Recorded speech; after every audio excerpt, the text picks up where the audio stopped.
huge monster killer tsunami. This has been a devastating day for the people of Japan. The whole world is watching right now what's going on. We're only beginning to appreciate the destruction and the devastation as it's daylight. Clearly moved by the tragedy as well, President Obama today expressed his deep condolences to the people of Japan, and he vowed that the United States will do all it can to help. Our White House correspondent Brianna Keeler is standing by with more. Brianna? Wolf, after answering a lot of questions about the kind of logistical help that the U.S. can provide Japan, it was the last question that President Obama took 45 minutes into his briefing, where he discussed his emotional response to this disaster. Your personal feeling. It was a Japanese reporter who asked President Obama how the earthquake affects him on a personal level. I'm heartbroken by this tragedy. I think when you see what's happening in Japan, you are reminded that for all our differences in culture or language or religion, that ultimately humanity is one. President Obama has traveled to Japan twice during his presidency, and he said his response to the disaster is heightened by his connection to the people. And I have such a close personal friendship and connection to the Japanese people, in part because I grew up in Hawaii, where I was very familiar with Japanese culture. That just makes our concerns that much more acute. The president's chief of staff woke him up at 4 a.m. to tell him about the quake in Japan. At 9:30, he received an in-depth briefing in the Oval Office. By 10:15, he was on the phone with Japanese Prime Minister Kan, offering assistance. Obama pushed back his previously scheduled news conference by an hour and a half in response to the quake, and he ended his briefing on an optimistic note. I'm very confident, though, obviously, that the Japanese people are so resourceful. Japan is such a powerful economy and such an advanced economy technologically that Japan will successfully rebuild. Now, specifically, President Obama said he expects Japan will need help when it comes to cleanup, heavy machinery that will be needed to lift debris. And he also said that U.S. Energy Secretary Chu is in touch with Japanese officials so that they can provide any assistance needed when it comes to potentially damaged nuclear power plants. Now back to Christy Lestout in Hong Kong. Okay, Brianna, thank you very much indeed. U.S. President Barack Obama stands ready to help Japan deal with the aftermath of the quake, and it is mobilizing its forces.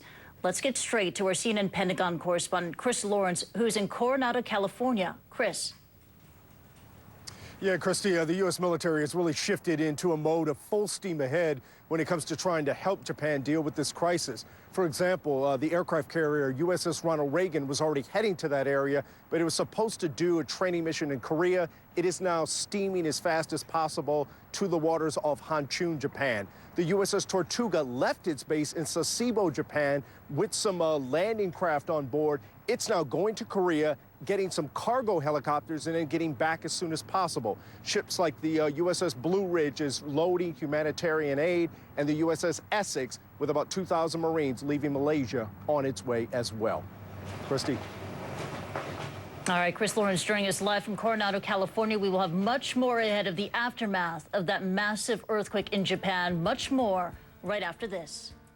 Boys, look again at these images here. It is just striking, the awesome, sobering power of the water in the wreckage and the debris just coming through, the destructive forces. Only now, as these waters start to recede, can they get a better sense of the damage in these communities. Coastal communities on both sides of the Pacific sounded tsunami warnings and alerts. And we did see some major waves and some disruptions and damage in Hawaii and later California. Alerts remain in place to the south, in South and Latin America, Chile, for example. But so far, the only significant damage is in Japan, where search and rescue efforts have been complicated by massive power outages and a series of strong aftershocks. And John, adding to the anxiety is word of a state of emergency at a Japanese nuclear power plant about 170 miles north of Tokyo. Now, citing the Tokyo Electric Power Company, Japan's Kyoto News Agency says that radioactive substances may have seeped out of a nuclear reactor.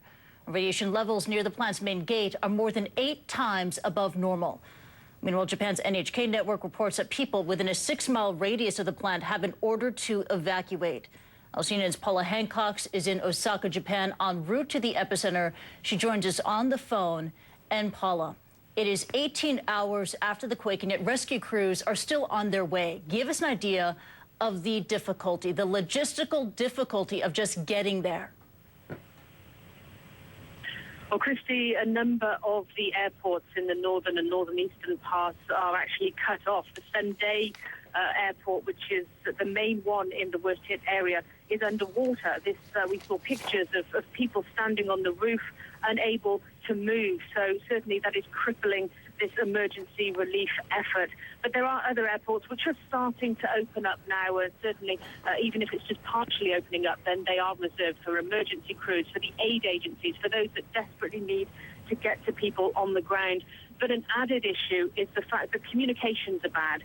We understand from some people in the area that mobile phones aren't working. You really need a satellite phone to be able to coordinate anything, which may be okay for some of the emergency crew, but it's certainly not okay for the vast majority because they're relying on telecommunications and those are down. So there really are extra hassles for the teams as they're trying to help those that need it. And of course, we've only had 3 hours of daylight. Much of the night, emergency crews were trying to help, but quite simply, if it was pitch black and you don't know what's beneath you, it's very difficult to get helicopters in those conditions. Also, the state of emergency has been declared at a nuclear facility. What is the update on that situation? Well, the latest we know on that is that the trade minister of Japan said that a small radiation leak could occur at the Fukushima nuclear plant. Now, this is according to Kyodo News Agency. We understand from that news agency that the radiation levels have been recorded as more than 8 times the normal amount. Now, we know there have been mass evacuations around the nuclear plant. We understand that there's at least a 6-mile or a 10-kilometer zone where people have been evacuated. And we also know that the Prime Minister has made it his first port of call. Japanese Prime Minister Khan was in a helicopter this morning. He went straight to that plant to see exactly what was happening, knowing that this is a very serious development. And obviously he also toured the rest of the area to see how bad the damage was. Okay, Paul, thank you very much for that. Paula Hancock's joining us live from Osaka en route to the disaster zone. Let's get back to John. And Christy, I just want to use our map to show people the location of the nuclear sites, Paula, you were just talking about. It's the Fukushima Daiichi site. There's a number of Japan, of course, heavily relying on nuclear power. It is this site here, about 170 miles north of Tokyo, where they are deeply concerned right now. A couple of other facilities are reporting some problems, but officials say this is their top priority right now. And as Paula just noted, the release of some radioactive vapors, officials are saying no big deal, but obviously a huge concern as this plays out, and we see if they can cool that reactor down in time. We're also getting some new pictures in from NHK, which has done a marvelous job covering this, and these daytime pictures we're beginning to see help us get a much better sense of the scope of the devastation and the challenge of the recovery effort, now 18 hours plus after this devastating quake. And as we try to discuss the challenges ahead, let's bring in CNN's Kyung La. She's about to travel to the epicenter of the quake also. And Kyung, let's start with the public anxiety. There has to be enormous anxiety anyway, the record quake, the most devastating quake in Japan's history, and then on top of that, some concerns about this nuclear episode. What's the sense among the people and the sense of the transparency and communication from the government? Well, let's talk about what exactly I'm seeing. I'm 200 kilometers outside of where the tsunami hit, that Sendai region. And I can tell you that now it's starting to be quite slow going. Roads are cracked. We can start to see buildings have cracks. Buildings are compromised. There is no gas, again, no power, very little water. We're seeing people leaving that region, either trying to get supplies or simply getting out of there because you know, those areas are damaged. So what we're seeing in the various convenience shops and the stores are long lines of people, very few supplies on the shelves. We've tried to buy a little bit of food here and there, very little supply. And so what we're seeing, even this far out, even 200 kilometers out, is that people are just trying to move further and further out just to get the vital supplies they need for their families. As far as what the sense that you're asking, how people are feeling, what I'm gathering is that, people are being relatively calm. No one's speeding here on the highway. People are being quite polite in the stores. There's no pushing or shoving. But there's certainly an elevated concern. There is a low-grade anxiety because there have been aftershocks, and we are getting closer and closer to an area that's heavily damaged. And Kyung, as you get closer and closer to the epicenter and where not only the quake hit the hardest, but where the tsunami hit the hardest, you mentioned the situation in the stores and the residents and citizens you're encountering. Do you see, as you make your way there, any evidence of a big response? Are you seeing helicopters? Are you seeing emergency response teams? Are you seeing a response from the government and the disaster relief people of the proportion that you believe, based on what you're seeing so far, is going to be necessary? I think I'm too far out to make a judgment call. We're not seeing anybody, but again, we are 200 kilometers out. The areas that are hit here, they are damaged, but they're not severely damaged. It's something you would see, in a mild quake. But, we're not seeing, huge gashes in the roads or massive injuries. That's the immediate emergency further in. So my assumption, and I'm not there yet, but my assumption is that the authorities must be trying to concentrate the immediate rescue for the hardest hit areas. Kyung La is on her way, and we'll stay in touch throughout the hour and the hours ahead as she gets closer and closer to the epicenter, not only of where this quake hit the hardest, but again, where those powerful waves hit the hardest. Kyung and your crew, please stay safe. We'll stay in touch as you move forward. And joining us now is a freelance reporter, Lucy Kraft. She was in Tokyo, in the Diet Building, the Parliament Building, when the earthquake hit. More importantly, her son is a student at a high school near the epicenter. She joins us now on the phone from Tokyo. And Lucy, we're 18 hours plus later, and have you still been unable to get in touch with your son? Yeah, unfortunately, the phone lines are still down. My son, of course, has a cell phone, and I haven't been able to get to him by cell phone. I haven't been able to get to anybody at his school. I have his teacher's phone number. She doesn't answer. It's not that she doesn't answer. It's just the phones are not working. So it's a very upsetting situation, as you can imagine. And is there any information coming from the government? Is there any place you've been able to find any information at all? You just heard our correspondent, Kyung La, making her way up there. She's seeing damage still 200 kilometers from there. The silence has to have you in a bit of a state. Well, the suspense is killing me, as they say. So I just got on the phone to the police station in Miyagi-no-ku, which is part of Sendai City. It's where my son's school is. And since the quake hit around 3 o'clock in the afternoon, he probably was still at school. And I just talked to the police there, and they said that they hadn't had any reports of students gone missing or been hurt or anything worse than that. And they assumed that he had been taken refuge at his school, so I'm hoping that's where he is. And could they give you any information at all? You mentioned his school. Have you been there? Is it several stories high? If the waves came through, and we have heard inland there have been waves as high as 10 or 12 feet, is it a large enough school that if they had warning, and that's a key question in the first areas hit, if they had warning and got upstairs, would that be enough? The school was not near the coast, which is one saving grace. It was quite close to Sendai City, which escaped relatively unscathed from what I can gather so far. So the building itself, unfortunately, is an old building, but I'm sure they're used to this kind of thing. We have so many earthquakes here, so I'm just hoping and praying for the best.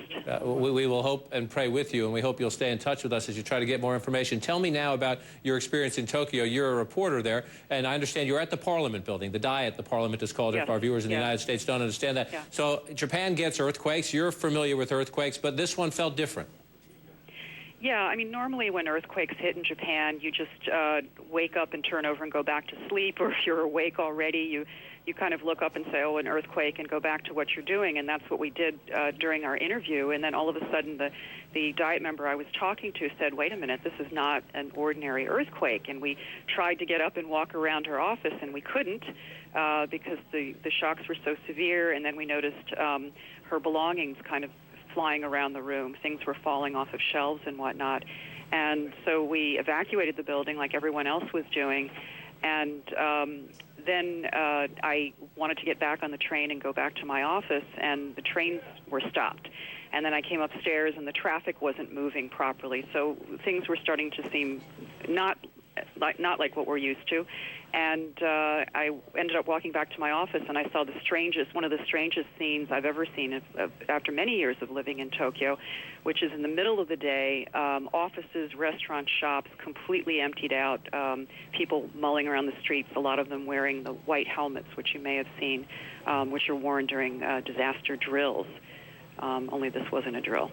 Not a drill at all. And Lucy, help us understand, especially from the perspective, if you remember back to the Southeast Asia tsunami several years back, one of the early questions, were we getting information right away? Were the people who needed help getting the help right away? Maybe it's Hurricane Katrina for many people in the United States and their perspective and the response of the city or the state or the federal government. From your perspective as a journalist and as someone who has lived in the region, in terms of the communication, the reaction of the government and the spread of information in Japan, give us your sense of how that's going so far. There isn't any country in the world that spends as much money, devotes as much energy to disaster prevention as Japan. They spend a humongous amount of money, tens of billions of dollars they spend on disaster prevention because they have just one natural disaster after another, and it's half the people are living on land that's either at sea level or below sea level, so there's a great public emphasis and interest on investing in this. And you would never get a mandate for this level of public investment in disaster infrastructure like you have here. If the Japanese can't get it right, then one has to not have very much hope. They have sensors planted, and hundreds of sensors are planted to pick up early warnings. This particular quake wasn't picked up early for various reasons, which are just coming to light. But normally, you do get a heads up before a major earthquake is coming. Tsunami information is usually quite good.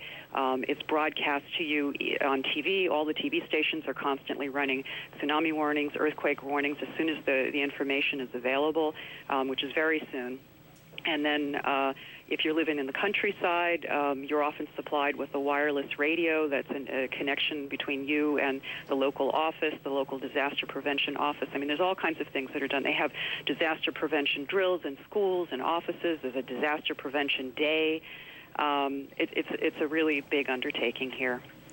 Lucy Kraft, we appreciate your helping us not only report this story, but get your eyewitness account as well, especially such a great, thoughtful presentation there at a time when you're under great personal stress trying to wonder about the whereabouts and the health of your son. Please keep in touch with us and know you're in our thoughts and prayers, and we hope you get that phone call from him very soon. Please take care and keep in touch. Thank you. Thank you so much for being with us. And Lucy was just talking about the warning system. I want to show you a little bit about this. You see the Pacific here, Indonesia down here where the tsunami hit several years back. I want to just show you a little bit. There's a network underneath these purple dots. These are networks on land or here on the ocean floor, seismic detectors. So they detect earthquake activity. And then at the sea level, there are a whole host of others. This is the Japanese system here, these pinkish dots up here.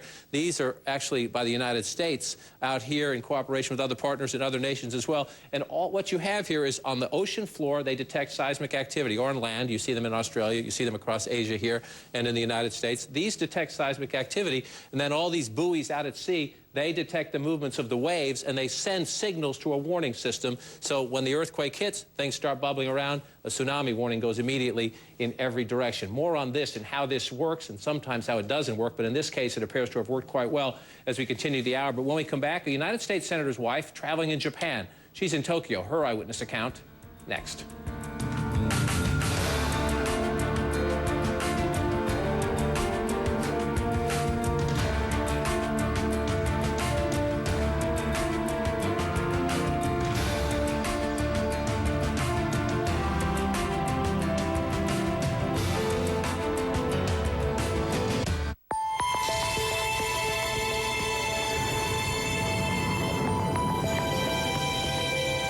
A 700-ton factory component. And dramatic pictures of the earthquake in northern Japan. So I want to start tonight with video that just came in. It is much quieter than what we've seen before, but I found it even more frightening. It's from NHK, the Japanese television network. It shows an aerial tour of a town in northern Japan. Watch and listen. This is Minamisoma City in Fukushima Prefecture. Almost everything has been washed away. There are no houses to be seen. Are there any people around? Do you see any people? From overhead, we're looking very hard, but we have seen no one. We cannot see any people. And it is hard to tell where the boundaries of the town are. The water has flooded everything. Professor Tsuji, so this is Minami Soma City. What can you tell us about what you see? I think ground subsidence has taken place. So it's flooding related to ground subsidence. And the tsunami waves, yes, of course, the tsunami waves hit land. And quite a bit of time has passed, and I know that more tsunami may come, but I'm not sure if the flooding is due to the tsunami. If it's due to ground subsidence, maybe the water level will not get lower. Minami Soma City is in northeast of Fukushima Prefecture with a population about 70,000. And from what we see, only the very sturdy ferroconcrete buildings are still standing in Minami Soma. The wooden houses have all been washed away, and traces or the remnants of the foundation are still here. The houses which were on the foundation have been washed away. We only see the foundation. Absolutely shocking video. An entire city, the city of Minamimosa, mostly gone. It was a town of 71,000 people. No one is sure how many, if anybody, survived. This is what it looks like today, and this is what it looked like yesterday. Absolutely shocking. And now those who are still alive are living with another terrible fear: nuclear contamination. Minamosoma is just a few miles from the nuclear power plant that is a problem with its reactor. The earthquake knocked out power at that facility, and when a backup generator failed, the cooling system was unable to provide power to cool the plant's #1 reactor. Temperatures are rising inside, and so are radiation levels, which are now 1,000 times higher than they should be. The Japanese government has declared a state of emergency as its first ever at a nuclear plant. Regular Will Kane joins me tonight. Will, you've been looking at this issue. What are we beginning to find out about it? Well, we're going to be talking tonight, Elliot, to an expert in disaster management, somebody who actually investigated the awful Chernobyl meltdown in the Ukraine in the 1980s. He's going to take us inside that nuclear reactor and tell us what the problem is. And Elliot, we're learning right now that the problem could actually include multiple nuclear reactors. So hopefully you can tell us what the Japanese are doing to avoid a disaster. All right, we'll come back to you in a couple minutes. Scary stuff, and this could be the next phase of this ongoing rolling disaster that has captivated the world over the past number of hours. And it appears that much of the death and devastation we're seeing was not a direct result of the earthquake, but instead from the tsunami that it triggered. All day long, we've been looking at different pictures of that tsunami. We wanted to show it to you in sequence from the moment it began to form and then swept across northern Japan. Take a look at this video. What you're going to see, it's 3 o'clock in the afternoon, local time in Japan, a 30-foot wave, 30 feet of water moving across the ocean, and it picks up speeds over the ocean 400 to 500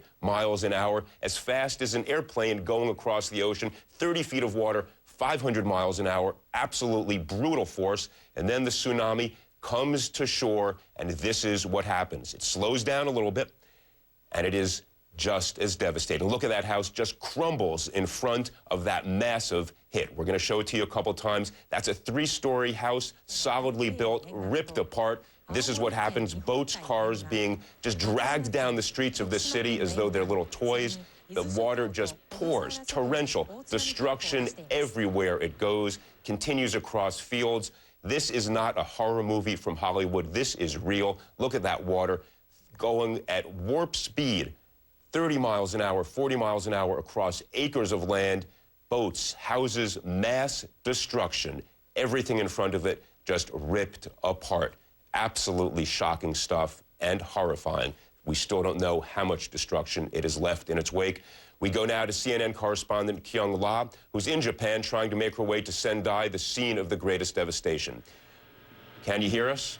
Kyung, what's the latest over there? I can tell you is that what we're really starting to see now is massive traffic jams yet again. We saw a lot of traffic jams leaving Tokyo. We're seeing the jams both coming in and out of this region as we get closer and closer. We just had a rescue chopper fly right above us. It appeared, and I didn't get anything other than a ground view of the bird up in the sky, but it appeared to be a military transport helicopter heading directly to Sendai.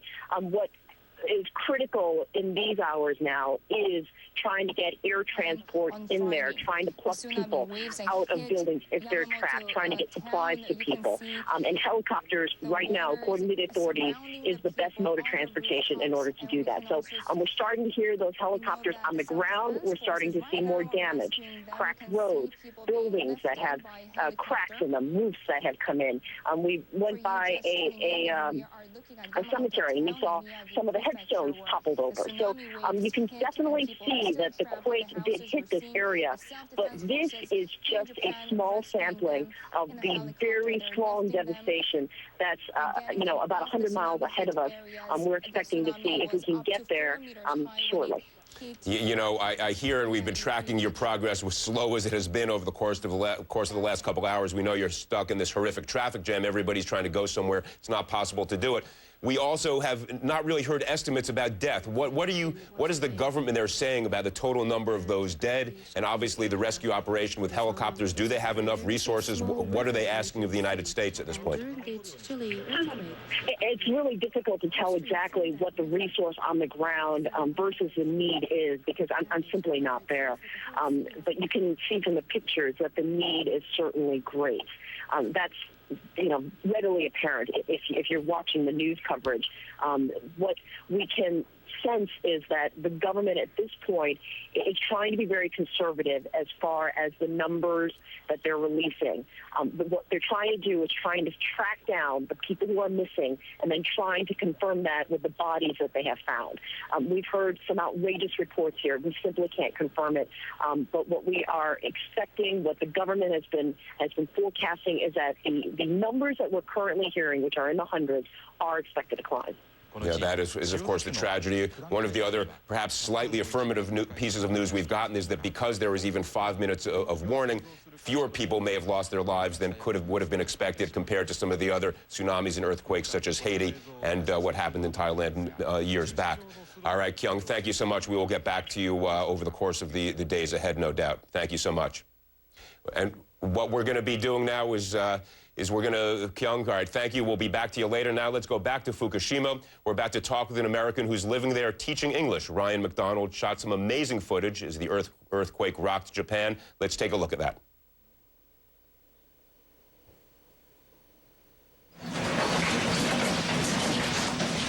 Biggest one to date.